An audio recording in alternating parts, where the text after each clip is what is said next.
Hi friends, welcome to Somu competitive guidance. AP high court సంబంధించినటువంటి 300 పోస్టులకు గాను ఆన్లైన్ అప్లికేషన్ ప్రాసెస్ అనేటువంటిది స్టార్ట్ అవడం జరిగిందనమాట అండి.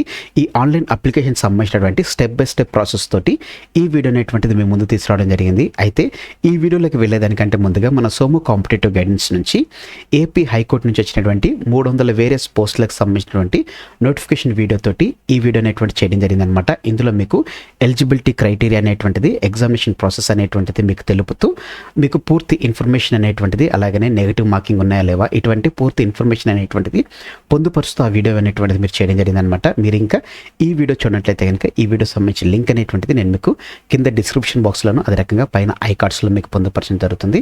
అలాగనే ఈ వేరియస్ పోస్టులకు సంబంధించినటువంటి సిలబస్ ఎలా ఉంటుంది, 2026 సంబంధించినటువంటి ఏపీ హైకోర్టు సిలబస్ అనేటువంటిది ఎలా ఉంటుంది అనేటువంటిది పూర్తి సమగ్రమైనటువంటి వివరణతోటి, ట్రిక్స్ తోటి మీకు వీడియో అనేటువంటిది పొందుపరచడం జరిగింది అనమాట. అంటే ఏది ముందు చదవాలి, ఏది తర్వాత చదవాలి, వెయిటేజ్ అనేటువంటిది ఎలా ఉంటుంది అనేటువంటి వివరణతోటి ఈ వీడియో అనేటువంటిది మేము ముందు తీసుకురావడం జరిగింది అనమాట. మీరు ఇంకా ఈ వీడియో చూడనట్లయితే ఈ వీడియో సంబంధించి లింక్ అనేటువంటిది నేను మీకు కింద డిస్క్రిప్షన్ బాక్స్లోను, అదే రకంగా పైన ఐ కార్డ్స్లో మీకు పొందుపరచడం జరుగుతుంది అనమాట. మరి ప్రాముఖ్యంగా ఏపీ హైకోర్టు సంబంధించినటువంటి ఒక సపరేట్ ప్లేలిస్ట్ అనేటువంటిది మీకు ప్రొవైడ్ చేయడం జరిగింది అనమాట అండి. ఏపీ హైకోర్టు 2026 అనేటువంటి ఒక సపరేట్గా ప్లేలిస్ట్ అనేటువంటిది మీకు పొందుపరచడం జరిగింది. అందులోనే మీకు అన్ని వీడియోస్ అనేటువంటిది ఏపీ హైకోర్టు రిలేటెడ్ ప్రతి వీడియో అనేటువంటిది అందులో మీకు పొందుపరచడం జరుగుతుంది అనమాట అండి. ఇక మనం ఏమాత్రం లేట్ చేయకుండా ఈ step by step online application ప్రాసెస్లోకి మనం వెళ్ళిపోదాం. hc.gov.in అని మనం కొట్టంగానే మనకి ఇట్లా పేజ్ అనేటువంటిది ఓపెన్ అవడం జరుగుతుంది. అందులో నోటిఫికేషన్లో జనరల్ నోటిఫికేషన్స్ అనేటువంటి దాంట్లో మీకు ఉంటుంది అనమాట అండి. ఇక్కడ మీరు establishment online application for filling up of various post in high court of Andhra Pradesh అని ఉందన్నమాట. న్యూ అని మీకు హైలైట్ అవుతుంది. దాన్ని మీరు క్లిక్ చేసిన వెంటనే ఇలా పేజ్ అనేటువంటిది రీడైరెక్ట్ అవుతుంది అనమాట. సో దీనికి సంబంధించినటువంటి లింక్ అనేటువంటిది నేను మీకు కింద డిస్క్రిప్షన్ బాక్స్లో మీకు ప్రొవైడ్ చేస్తాను. అదే రకంగా ఫస్ట్ పిన్ కామెంట్లో మీకు పొందుపరుస్తాను. తద్వారా మీకు ఈజీగా డైరెక్ట్గా మీరు డైరెక్ట్గా వెళ్ళి రిజిస్ట్రేషన్ చేసుకోవడానికి మీకు యూజ్ అవ్వడం జరుగుతుంది అనమాట అండి. సో ఇక్కడ మీరు చూడండి, మీకు హైకోర్ట్ ఆఫ్ ఆంధ్రప్రదేశ్ అమరావతి అని ఉంది, ఏపీహెచ్సి సర్వీస్ పోస్ట్ అని 2026 అని ఉంది, జనరల్ లింక్స్ అనమాట అండి. ఈ ఫస్ట్ లింక్ ఏమో మనకి నోటిఫికేషన్ సంబంధించిన PDF ఉంటుంది. నెక్స్ట్ ఇది వచ్చేసి న్యూ ఓటీపీఆర్, అంటే ఓటీపీఆర్ రిజిస్ట్రేషన్ గురించి మనం ఇక్కడ క్లిక్ చేయాలన్నమాట. ఒకవేళ ఆల్రెడీ రిజిస్టర్డ్ క్యాండిడేట్ అయితే కనుక మీరు ఇక్కడ లాగిన్ అయితే, అంటే మీకు ఓటీపీఆర్ ఐడి వస్తుంది, పాస్వర్డ్ ఉంటుంది అనమాట. దాంతో మీరు ఇక్కడ లాగిన్ అయిపోవచ్చు. అలాగనే కీ డేట్స్ చూసుకున్నట్లయితే కనుక ఆన్లైన్ అప్లికేషన్ ఈ రోజు నుంచి స్టార్ట్ అవ్వడం జరిగింది. ఆన్లైన్ అప్లికేషన్ లాస్ట్ డేట్ వచ్చేసి April 19th తోటి ఎండ్ అవడం జరుగుతుంది అనమాట అండి. హెల్ప్ డెస్క్ సంబంధించినటువంటి ఉంటుంది అనమాట అండి. ల్యాండ్లైన్ నెంబర్, అదే రకంగా మెయిల్ ఐడి అనేటువంటిది మీకు ప్రొవైడ్ చేయడం జరిగింది. వర్కింగ్ డేస్లోనే ఈ ల్యాండ్లైన్ అనేటువంటిది వర్క్ అవుతుంది. 10:30 నుంచి 5 PM వరకు ఆల్ వర్కింగ్ డేస్ అనమాట అండి. గుర్తుపెట్టుకోండి, 1:30 నుంచి 2:15 వరకు లంచ్ బ్రేక్ ఉంటుందన్నమాట. ఈ టైంలో వాళ్ళు ఫోన్స్ అనేటువంటిది లిఫ్ట్ చేయాలని చెప్పేసి మనకి ఇవ్వడం జరిగిందనమాట. సో ఇప్పుడు మనం న్యూ యూజర్ కాబట్టి న్యూ యూజర్ నుంచి మనం చేద్దాం అనమాట. ఎందుకంటే ఫస్ట్ మనం ఓటీపీఆర్ రెడీ చేస్తున్నాం కాబట్టి క్లిక్ హియర్ అనేటువంటి దాన్ని మనం క్లిక్ చేసినట్లయితే మనకి ఇట్లా ఇంకో పేజ్ అనేటువంటిది రీడైరెక్ట్ అవ్వడం జరుగుతుంది అనమాట అండి. సో ఈ రీడైరెక్ట్ అనేటువంటి దాన్ని ఇప్పుడు మనం చూద్దాం అనమాట. ఇట్లా పేజ్ అనేటువంటిది రీడైరెక్ట్ అవడం తోటి ఇన్స్ట్రక్షన్స్ అని చెప్పేసి మనకి ఇక్కడ రావడం జరుగుతుంది అనమాట. సో ఇప్పుడు మనం ఇన్స్ట్రక్షన్స్ అనేటువంటి చూద్దాం అనమాట అండి. సో మీరు మొజిల్లా ఫైర్ ఫాక్స్ యూజ్ చేస్తే కనుక 87.104 ఉన్నటువంటి దాన్ని యూజ్ చేయాలని వర్షన్ని, క్రోమ్ అయితే కనుక 91 నుంచి 140 వరకు, ఎడ్జ్ క్రోమ్ ఏమైనట్లయితే కనుక 82 నుంచి 105 ఇట్లా మనకి ఇవ్వడం జరిగింది అనమాట అండి. ఆండ్రాయిడ్ వర్షన్స్ అయినట్లయితే కనుక iOS 9 అబోవ్ ఉన్నటువంటి వారు దీన్ని చేసుకోవాలని చెప్పి తెలపడం జరిగింది అనమాట అండి. ఇక్కడ మీరు ఇన్స్ట్రక్షన్స్లో చూసుకున్నట్లయితే కనుక ఇక్కడ స్టార్ మార్క్ ఉన్నటువంటిది మ్యాండేటరీ అని చెప్పేసి ఇవ్వడం జరిగింది అనమాట. సో ఇక్కడ మనకి అప్లికేషన్ చూసుకున్నట్లయితే 2 పార్ట్స్గా ఉంటుందన్నమాట. మీకు ఆల్రెడీ నోటిఫికేషన్లో కూడా మీరు తెలపడం జరిగింది ఎట్లా ఉంటుంది అనేటువంటిది. పార్ట్ A వచ్చేసి మనకి ఓటీపీఆర్ రిజిస్ట్రేషన్ అవుతుంది అనమాట అండి. పార్ట్ B వచ్చేసి మనకి ఆన్లైన్ అప్లికేషన్, అంటే మనం మిగతా పోస్ట్ సెలెక్షన్స్ కానీ ఇటువంటివన్నీ చూసుకున్నట్లయితే కనుక పార్ట్ Bలో ఉంటుందన్నమాట. పార్ట్ Aలో వచ్చేసి చూసుకున్నట్లయితే కనుక మనకి ఓన్లీ ఓటీపీఆర్ రిజిస్ట్రేషన్ అనేటువంటి చేయడం జరుగుతుంది అనమాట. ఇందులో చూసుకున్నట్లయితే కనుక subject to eligible the candidate can apply for any number of posts. గుర్తుపెట్టుకోండి, ఎన్ని నెంబర్ ఆఫ్ పోస్టులకైనా కానీ మీరు అప్లై చేసుకోవచ్చు. అయితే ప్రతి పోస్ట్కి చూసుకున్నట్లయితే కనుక సపరేట్గా మీరు అప్లై చేసుకోవాలి. ఒకటే దాంట్లో మీరు అన్ని అప్లై చేసుకోవడానికి కుదరదు. సో ఒక్కొక్క పోస్ట్కి కానీ ఒక్కొక్క దానికి మీరు అప్లై చేసుకోవాలన్నమాట. ప్రతి దానికి ఫీజు అనేటువంటి సపరేట్గా ఉంటుంది అనమాట అండి. సో మీరు ఒక పర్సన్ వచ్చేసి నెంబర్ ఆఫ్ పోస్టులకి మీరు అప్లై చేసుకునేటువంటి ఫ్లెక్సిబిలిటీ అనేటువంటిది ఇవ్వడం జరిగింది అనమాట అండి. So the application for the all post is in 2 parts అని ఇవ్వడం జరిగింది అనమాట. ఫస్ట్ వచ్చేసి రిజిస్ట్రేషన్ ప్రాసెస్ అనమాట అండి. ఇందులో చూసుకున్నట్లయితే కనుక the second part is application అనమాట అండి. The candidate has to fill up the details submit for the submit the registration form first registration దాన్ని చేసుకోవడానికి డీటెయిల్స్ అనేటువంటిది బేసిక్ డీటెయిల్స్ అంటే మనకి ఏదైతే 10th క్లాస్ బేస్ కానీ 7th క్లాస్ బేస్ కానీ సో దాని బేస్ మీద ఉన్నటువంటి వాటిని ఫస్ట్ మీరు సెలెక్ట్ చేసుకుని ఓటీపీఆర్ అనేటువంటి చేసుకోవాలి. దాంట్లో మీరు క్యాండిడేట్ నేమ్ అనేటువంటి ఉంటుంది, మీ జెండరు, మీ డేట్ ఆఫ్ బర్త్ అనేటువంటిది ఉంటుంది, మీ మెయిల్ ఐడి, పాస్వర్డ్, మీ మెయిల్ ఐడీస్, నెక్స్ట్ మీ మొబైల్ నెంబర్ అనేటువంటిది.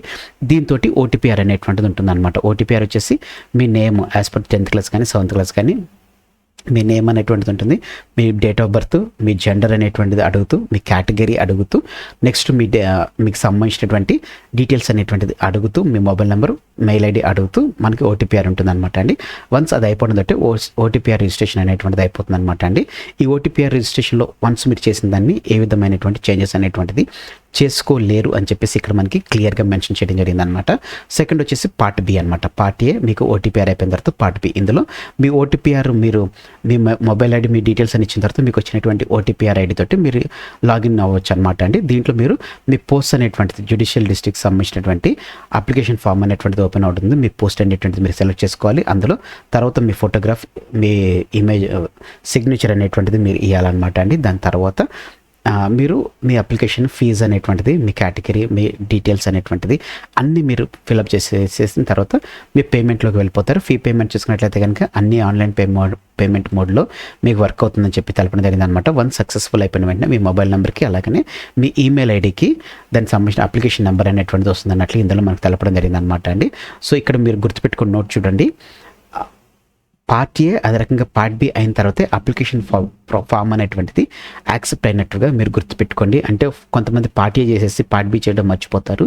సో వాళ్ళు చేశారు అనుకుంటారు, కానీ అట్లా చేస్తే కాదండి. ఓన్లీ రెండు పార్ట్ ఏ పార్ట్ బి అయిన తర్వాతే మీరు మీ అప్లికేషన్ అనేటువంటిది ఉంటుందన్నమాట. మెరిట్ లిస్ట్ బేస్ చేసుకుని మనకి ఇస్తున్నారు అన్నట్లుగా పర్ఫార్మెన్స్ బేస్ మీద మెరిట్ లిస్ట్ బేస్ మీద మనకి ఇస్తుందన్నారు అన్నట్లుగా ఇన్స్ట్రక్షన్స్ అనేటువంటి తెలపడం జరిగింది అనమాట అండి. దీన్ని మీరు క్లోజ్ చేసేసుకున్న తర్వాత ఇక్కడ మీరు చూడండి, మనం పర్సనల్ డేటాస్ అనేటువంటి చూసుకున్నట్లయితే కనుక అఫీషియల్ కమ్యూనికేషన్ పర్పస్ యూజ్ చేసుకుంటాం, కానీ మిగతా దేనికి యూజ్ చేసుకోము. జస్ట్ మీ అఫీషియల్ కమ్యూనికేషన్ పర్పస్ మాత్రమే మీ నేమ్ కానీ, మీ మొబైల్ నెంబర్ కానీ, మీ మెయిల్ ఐడి కానీ కేవలం అఫీషియల్ పర్పస్ కానీ యూజ్ చేస్తాం, కానీ మిగతా దానికి యూజ్ చేయమని చెప్పేసి తెలపడం జరిగింది అనమాట అండి. వన్స్ దీన్ని మనం క్లోజ్ చేయగానే మనకి ఇట్లా రావడం జరుగుతుంది అనమాట అండి. రిజిస్ట్రేషన్ పర్సనల్ డీటెయిల్స్ అనమాట అండి. ఇక్కడ name as per the 10th class or SSC or equivalent, మీ దానికి సంబంధించినటువంటిది ఏది ఉంటే దాన్ని ఇక్కడ మీరు చేయమని చెప్పేసి అడగడం జరిగింది అనమాట అండి. మీ ఫాదర్ నేమ్ అనేటువంటిది అడగడం జరిగింది. సో అంటే ఇక్కడ మీరు మెన్షన్ చేసినటువంటి ఫాదర్, మదర్, గార్డియన్ ఉంది కాబట్టి మీ రిలేషన్షిప్ ఫాదరా, మదరా, గార్డియన్ అనేటువంటిది ఇక్కడ మీరు మెన్షన్ చేయాలన్నమాట అండి. తర్వాత డేట్ ఆఫ్ బర్త్ అనమాట అండి. మీ డేట్ ఆఫ్ బర్త్ అనేటువంటిది ఇక్కడ మీరు మెన్షన్ అనేటువంటిది చేయాలన్నమాట. మీ డేట్ ఆఫ్ బర్త్ వచ్చేసి ఎంత అనేటువంటిది ఇక్కడ మీరు మెన్షన్ చేయాలంటుందన్నమాట అండి. సో దాన్ని ఇక్కడ మీరు మెన్షన్ చేసేసిన తర్వాత మీ జెండర్ మెయిల్ అయితే మెయిల్, ఫీమేల్ అయితే ఫీమేల్ అనేటువంటిది, మీ మ్యారిటల్ స్టాటస్ మ్యారీడ్ అయితే మ్యారీడ్, అన్మ్యారీడ్ అయితే అన్మ్యారీడ్, డివోర్స్డ్ అయితే డివోర్స్డ్ అనమాట. మీ category whether the applicant is person with disability అయితే ఎస్ అయితే ఎస్, నో అయితే నో అనమాట అండి.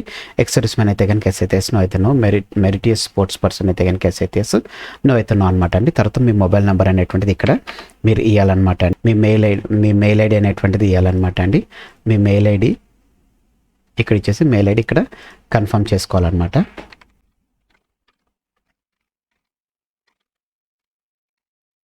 మెయిల్ ఐడి ఇచ్చేసిన తర్వాత అడ్రస్ అనేటువంటిది ఇక్కడ మనం మెన్షన్ చేయాలన్నమాట అండి. సో ఇక్కడ అడ్రస్ మెన్షన్ చేసి మరి పర్మనెంట్ అయితే కనుక పర్మనెంట్ అనేటువంటి మీరు క్లిక్ చేసుకుని మీ స్టేట్ ఆఫ్ ప్రిఫరెన్స్ అనమాట. మీరు అంటే ఎగ్జామ్ డిస్ట్రిక్ట్ సంబంధించినటువంటి ఎగ్జామ్ సిటీ ప్రిఫరెన్స్ అనేటువంటిది ఇక్కడ మీరు ఇవ్వాలన్నమాట. అంటే గుర్తుపెట్టుకోండి, ఉన్నటువంటి వాటిని సేమ్ మూడిటికి ఒకటి ఇస్తే తీసుకోదన్నమాట అండి. ఇక్కడ చూడండి, సెలెక్ట్ డిఫరెంట్ సిటీ అని ఉంటుంది అనమాట. సో మూడింటికి ఒకటి ఇస్తే కుదరదు, మూడింటికి సంబంధించినటువంటి సపరేట్ ఇవ్వాలని చెప్పేసి ఇక్కడ మనకి తెలపడం జరిగింది అనమాట అండి.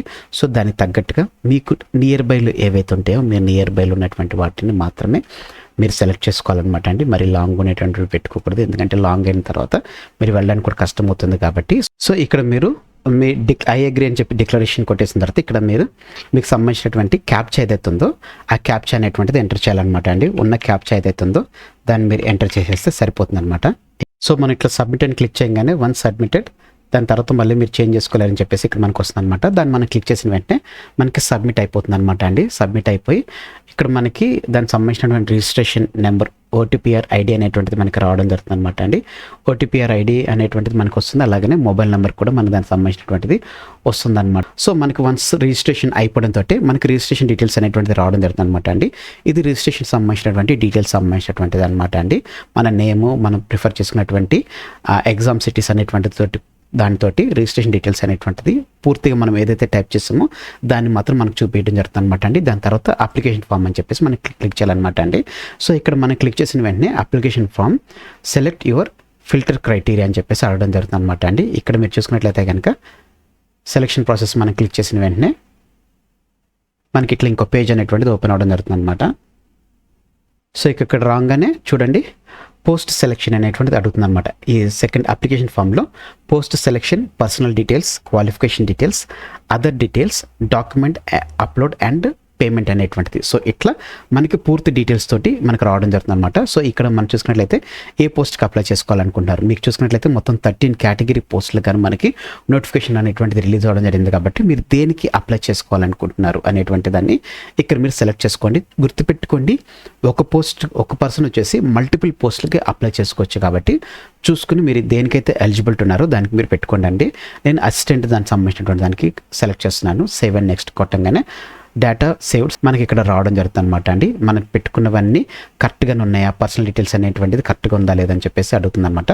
సేవ్ అండ్ నెక్స్ట్ కొట్టంగానే డేటా సేవ్డ్ సక్సెస్ఫుల్ అని చెప్పేసి వస్తుంది అనమాట. అంటే ఫస్ట్ మనం ఎప్పుడైతే నెక్స్ట్ దాంట్లోకి మనం వెళ్ళిపోతాం, సేవ్ అండ్ నెక్స్ట్ దాంట్లోకి వెళ్ళిపోగానే సేవ్ అవుతుంది అని చెప్పేసి మనకి ఇస్తుంది అనమాట. Select linguistic details, languages known, Telugu అనేటువంటిది కంపల్సరీ, ఇది కంపల్సరీ ఉండాలన్నమాట అండి. ఎందుకంటే మనం రాస్తున్నది స్టేట్ ఆఫ్ తెలుగు మాట్లాడే దాంట్లో కాబట్టి తెలుగు అనేటువంటిది కంపల్సరీ ఉండాలి. దాంతోపాటు మీకు ఇంకా ఏ లాంగ్వేజెస్ వస్తే ఆ లాంగ్వేజెస్ అనేటువంటిది మీరు ఇక్కడ మెన్షన్ చేయొచ్చు అనమాట. నాకు వచ్చినటువంటి తెలుగు, హిందీ వచ్చు అనమాట అండి.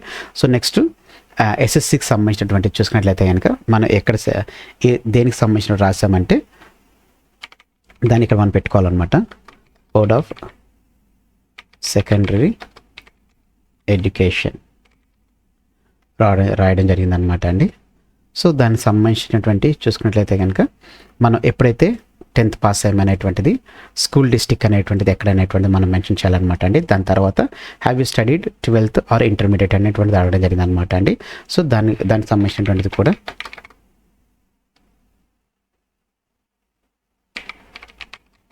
మనం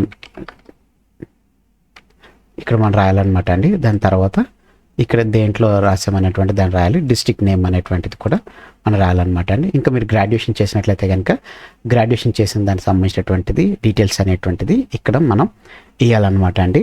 సో మీరు ఏదైతే చేశారో దాన్ని ఇక్కడ మీరు మెన్షన్ అనేటువంటి చేయాలన్నమాట అండి. ఏ యూనివర్సిటీ తరపు నుంచి చేశారనేటువంటిది కూడా మీరు ఇక్కడ రాయాలన్నమాట అండి. నెక్స్ట్ ఇయర్ ఆఫ్ పాసింగ్ అనేటువంటిది మీరు దానికి తగ్గట్టుగా మీరు ఎప్పుడైతే మీ ఇయర్ అనేటువంటిది కంప్లీట్ అయినటువంటిది దాన్ని చూసుకుని దాన్ని మీరు ఇక్కడ మెన్షన్ చేయాలన్నమాట అండి. మీ డిస్ట్రిక్ట్ నేమ్ అనేటువంటిది కూడా ఇక్కడ మీరు మెన్షన్ చేసి సేవ్ అండ్ నెక్స్ట్ అనేటువంటి దాన్ని మీరు క్లిక్ చేసేయాలన్నమాట అండి. డేటా సేవ్ సక్సెస్ఫుల్ అని వస్తుంది. మీరు ఒకవేళ ఇంకా ఏమైనా క్రిమిలేయర్ దాంట్లో ఏమైనా ఉన్నట్లయితే కనుక దానికి సంబంధించినటువంటిది ఏమన్నా మిగతా ఏదైనా దాంట్లో ఉన్నట్లయితే కనుక దానికి సంబంధించినవి ఏమైనా ఉంటే కనుక పెట్టాలని క్రిమినల్ సంబంధించినటువంటి ఏమైనా కేసెస్ ఏమైనా ఉన్నట్లయితే కనుక దానికి సంబంధించినవి అడుగుతుంది అనమాట అండి. అవి ఉంటే ఉన్నట్లు లేకపోతే లేవని చెప్పేసి పెట్టేసుకోవాలన్నమాట అండి. సో ఇక్కడ మనం చూసుకున్నట్లయితే కనుక మీ యొక్క recent passport size photograph, next సిగ్నేచర్తో కూడినటువంటిది ఇక్కడ చూడండి. X80 KB కంటే మించకూడదు అనమాట అండి ఫోటోగ్రాఫ్ అనేటువంటిది. సిగ్నేచర్ వచ్చేసి కూడా 80 KB కంటే మించకూడదు అనమాట అండి. నెక్స్ట్ డాక్యుమెంట్ అంటే మన 10th క్లాస్ డాక్యుమెంట్ అనేటువంటిది చూసుకున్నట్లయితే డేట్ ఆఫ్ బర్త్ 1 MB కంటే ఎక్కువ ఉండకూడదు అనమాట. నెక్స్ట్ మిగతా డాక్యుమెంట్స్ సైజ్ వచ్చేసి 2 MB అంటే మనం ఏదైతే రిక్వెస్టెడ్ సర్టిఫికేట్ మనం అడుగుతున్నామో దానికి సంబంధించినటువంటిది అనమాట అండి.